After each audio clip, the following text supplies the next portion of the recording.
ধরে যাত্রা করে বানাবেন আপনার কাছটা আমি তার কৈলাস ভবনেতে পিতা ঠাকুরকে প্রণাম করে বলেছি তব চারণে প্রণাম হই পিতা। আয়ুষ্মান ভব। কি মা পদ্মা, বলো পিতা।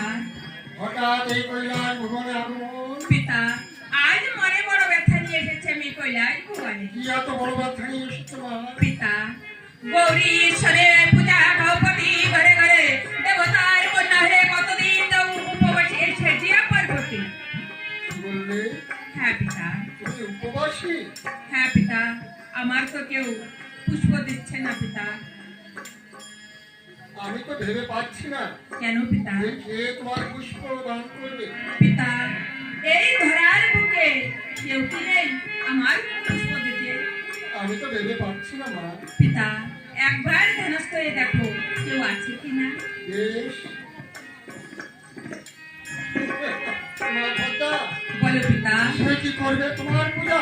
সে কে পিতা? চম্পক নগর ঘর নামে এত চাঁদ দাদা, সে যদি করে তোমার পূজা, এই ধরার বুকে হবে মনসা পূজা। আজকে আমার শিখিয়ে দাও পিতা। অসম্ভব। কেন? সে যে আমার প্রধান শিষ্য। আমিও তো তোমার কন্যা পিতা। তুমি আমার কন্যা, চাঁদ আমার শিষ্য, কন্যার চেয়ে শিষ্য অনেক বড়। সত্য বলছেন পিতা ঠাকুর, কন্যার চেয়ে শিষ্যকে অনেক বড় হয়। আজ যেখান থেকে দিয়েছ আমাদের বনবাস, আমরা কি উপবাসী যাচ্ছি পিতা। তাই একবার এই যোগরে কৃপা করে ওই চন্দ্রধারীকে আমাদের হস্তে তুলে দাও। আমি দিতে পারি, কিন্তু আমার একটি শর্ত। বলে কি সত্য পিতা?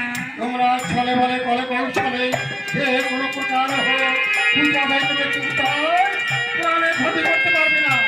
অথবা মরে এমনই কথা পিতা, ছলে বলে করে কৌশলে রাজা তাদের কাছ থেকে পূজা নিব, তাদের প্রাণে ক্ষতি করবো না, দিলাম অন্য কথা পিতা। কথা আছে।